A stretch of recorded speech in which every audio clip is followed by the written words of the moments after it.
Inilah dia penampilan dari Vina Mardia.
Assalatu wassalamu ala sayyidil bariyah wa ala alihi wa sahbihi ajma'in.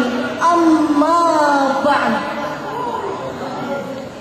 Dewan Hakim yang kami hormati, hadirin sebangsa dan setanah air yang kami banggakan, Dr. Muhammad Hussein Al-Baghdadi, seorang ilmuwan berkebangsaan Irak, dalam bukunya Al-Musibatu Indal Quran Syahidun ala Qudratillahi mengatakan Al-Quran mendeskripsikan kepada kita semua tiga makna dari sebuah musibah. Pertama, musibah disebabkan karena ujian dari Allah. Yang kedua, musibah disebabkan karena siksaan dari Allah. Dan ketiga, musibah disebabkan karena rahmat dan tazkiyah dari Allah. Berkaitan dengan tiga makna musibah tersebut, kita perhatikan tanah air kita sedang menjerit, pertiwi kita sedang menangis. Kita lihat banjir bandang di Lampung, di Sumatera, di Kalimantan, bahkan di Irian Jaya dan di ibu kota Jakarta. Longsor di Purwakarta, di Pandeglang, bahkan terbakarnya masjid di Petir Serang, Banten. Nauzubillah. Akibat dari berbagai musibah tersebut, kita perhatikan tidak sedikit orang tua yang kehilangan anak-anaknya dan anak-anak yang kehilangan orang tuanya. Dan akibat dari berbagai musibah tersebut telah melahirkan kepedihan, penderitaan, bahkan kemiskinan karena telah menghilangkan harta benda dalam waktu sekejap. Pertanyaannya, apa makna dari musibah yang ditimpa negeri ini? Apakah ada ujian atau rahmat dari Allah? Sebagai jawabannya, kami akan membahas musibah sebagai rahmat dan tazkiyah Allah dengan landasan surah As-Surah ayat 30 sampai 31. Oh.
Hadirin, ayat tadi dalam ilmu balaghah termasuk majaz mursal minzul fiziklul jadwal idatil kul yang disebut tangan manusia, tetapi yang dimaksud adalah seluruh perbuatan manusia.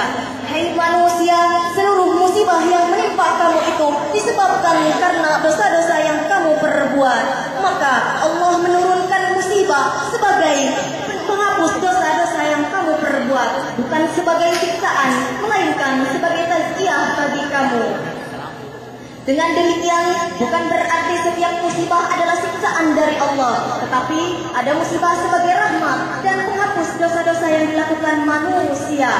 Pertanyaannya, bagaimana kesadaran manusia untuk menghindari perbuatan maksiat? Kita tidak mungkin menutup mata dari kasus demi kasus betapa rendahnya pandangan manusia terhadap perbuatan maksiat, baik kepada Allah, kepada manusia, terutama kepada alam sekitarnya. Kita perhatikan, seiring berkembangnya sains dan teknologi saat ini, watak-watak perusak, watak-watak pencemar, watak-watak eksploitator alam ini tumbuh subur laksana cendawan di musim hujan. Buktinya, gunung-gunung dan rimbun telah dirubah menjadi mega-mega proyek. Lahan-lahan pertanian yang subur telah disulap menjadi vila-vila dan megah dan real estate. Pembakaran sampah, perusakan ekosistem di lautan, bahkan pembuangan limbah industri di kota-kota besar. Belum lagi kemungkaran dan kemaksiatan yang dilakukan manusia saat ini, perjudian, perzinahan, perampokan, pemerkosaan, penjarahan, bahkan penipuan, mental mengkopit, budaya munafik, bahkan korupsi, kolusi, dan nepotisme saat ini sedang marak dan merebak, mewabah dan menggejala, bahkan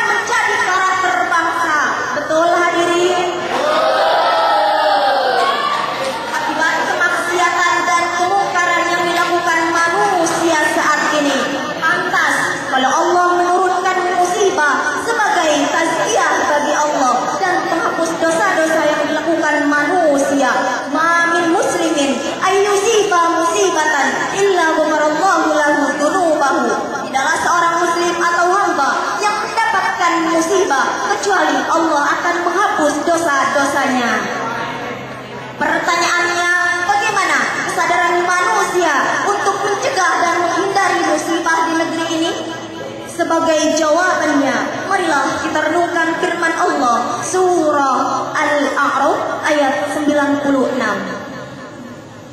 Walau anna ahlal qura amanu fattaqu lafatahna alaihim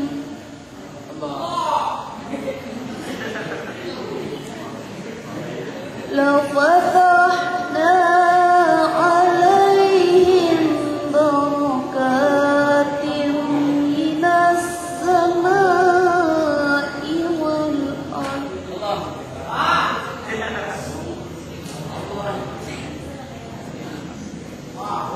Minas samai wal ardi walakin kadzabu fa akhadnahum bima kanu yaksibun.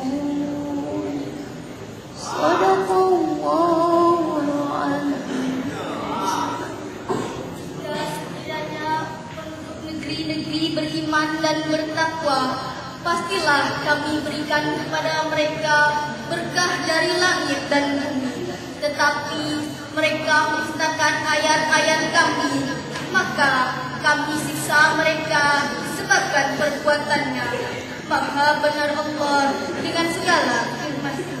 Hadirin, Imam Jalaluddin As-Suyuti dalam Lubabun Nukul fi Asbabin Nuzul menjelaskan, ayat tadi diturunkan kepada kaum Sodom, umat Nabi Lut yang gemar melakukan kemungkaran dan kemaksiatan dan menjauhi ajak Allah Subhanahu wa taala. Idza amanu wattaqau lafatahna alaihim barakatum minas samai wal ardh. Yakni apabila mereka beriman dan bertakwa kepada Allah, maka akan kami turunkan barakah dari langit dan bumi. Oleh demikian hadirin, apa langkah kita untuk menghindari musibah di negeri ini?